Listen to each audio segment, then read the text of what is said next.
melibatkan wakil-wakil calon dan juga pimpinan dari setiap negeri yang muda bertapak. Kita juga telah membentangkan penyata kira-kira dan following the formalities lah yang dimohon oleh pihak ROS. So kalau ada soalan daripada sahabat-sahabat media, kita akan jawab.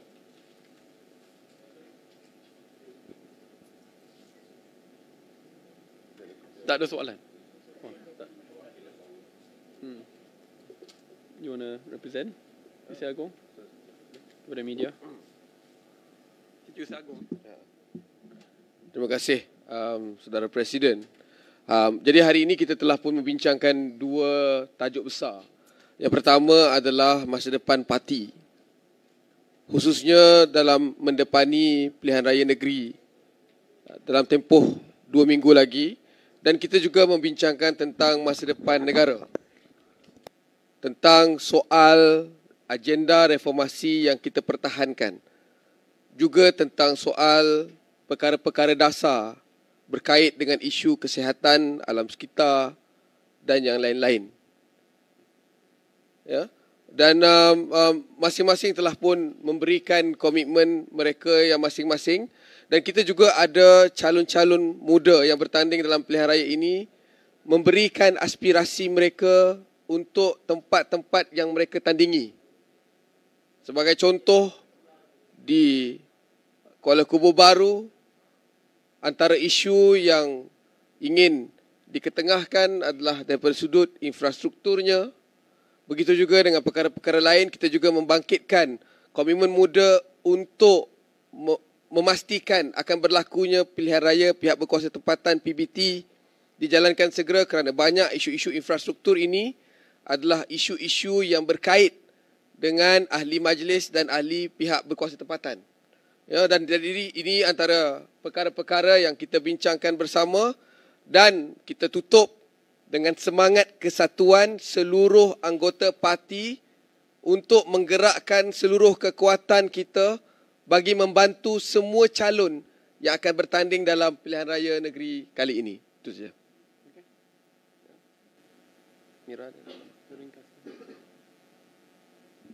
Saya rasa kalau ada satu perkara yang saya ingin sambung daripada kenyataan Setiausaha Agung adalah satu perkara yang saya rasa cukup unik yang kita bawa dalam mesyuarat agung kita pada kali ini adalah dalam pembentangan penyata kira-kira kita juga buka ruang kepada perwakilan kita untuk mempersoalkan apa-apa sahaja kerunsingan dan keraguan tentang kewangan parti kepada pimpinan parti secara terus.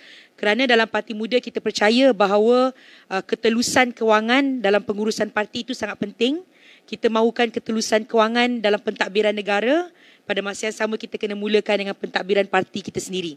Jadi sebab itu adalah satu perkara unik yang kita bawa dan insya-Allah kita akan bawa perkara itu di dalam AGM yang seterusnya yang akan datang juga. Kerana dalam Parti Muda tidak ada yang lain yang lebih penting daripada ketelusan.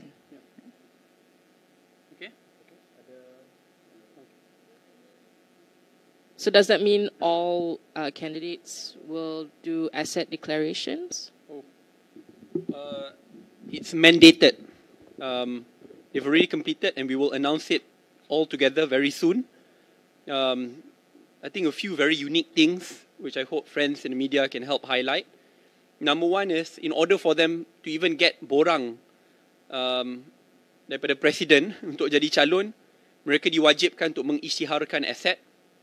Kedua, Muda adalah parti pertama untuk mencapai sasaran 50% calon wanita. Actually more than 50%, it's 53%.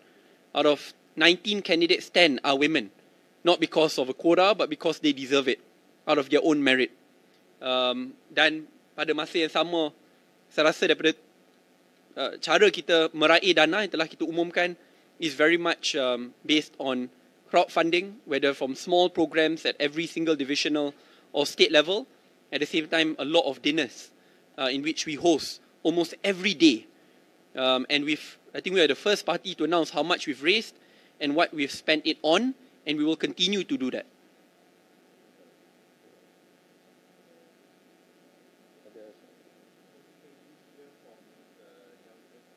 Oh, Melanie. Ah. All right. Okay. Thank you. Actually, I have 3 manifesto which will be presented.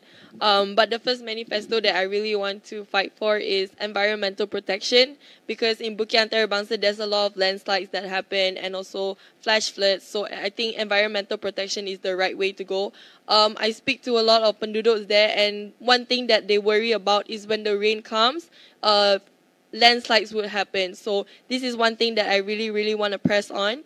And the second thing that I want to fight for is good governance. I think transparency and accountability is very, very important, especially in the state level. So this will encourage more transparency in the state as well. And the last thing that I really want to fight for is youth empowerment. I think Bukit Antarabangsa is a really, really great place to start to empower the youth, especially in terms of entrepreneurship and in terms of the music culture as well. So I want to give them this space for the youth. Thank you. Okay.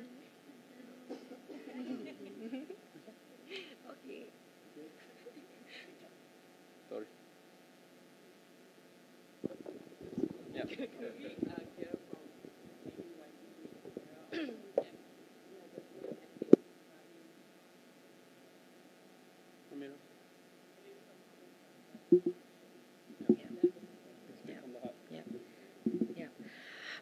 I think in terms of putting forth 50% women candidates, this is a commitment that we put in order to reflect, to show to people the true reflection of Malaysia. Almost 50% of the population in Malaysia are women, and so when it comes to the the Dewan Undangan Negeri, it is the representatives of the people, and so we have to show the true reflection of what Malaysia is in terms of the population and demography. There were a lot of efforts from many parties before this to put forth 30% of female representation. We recognize this effort. However, we feel that if we keep on sticking with the 30% female candidates only, we will only reach as far as 30%. And so we have been very committed to put forth 50%. And if anyone wanted to say that, these 50% of women are just token, we want to say that, look, just because we put forth 50% of women doesn't mean that they don't go through screening, doesn't mean that they are not capable, doesn't mean that they cannot bring the voices of the people. These women are actually really, really hardworking women. They are very passionate about what the causes that they are fighting for. And most importantly, we believe that they really can carry the voices of not just the women and children in Malaysia, but also all Malaysians. And I think one of the things that I really want to say here is that in any political party, people will realize that it's very, very tough to convince women to run in an election. This is the truth, because politics have been not so conducive for women. And so you see in many political parties, the reason as to why they couldn't field in a lot of women is also largely because it's very tough to find women who are willing to become candidates.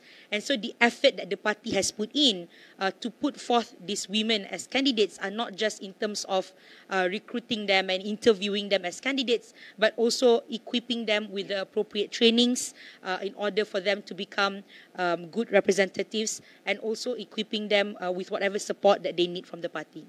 And I think I'm very, very proud to say that even in this current election, the youngest candidate and also the oldest candidate from our lineup are both women. Wow. Yeah. Yeah. That's true. Okay. Okay. Thank you very much, Thank you very everyone. much. Thank you very much. I'm sorry I have to...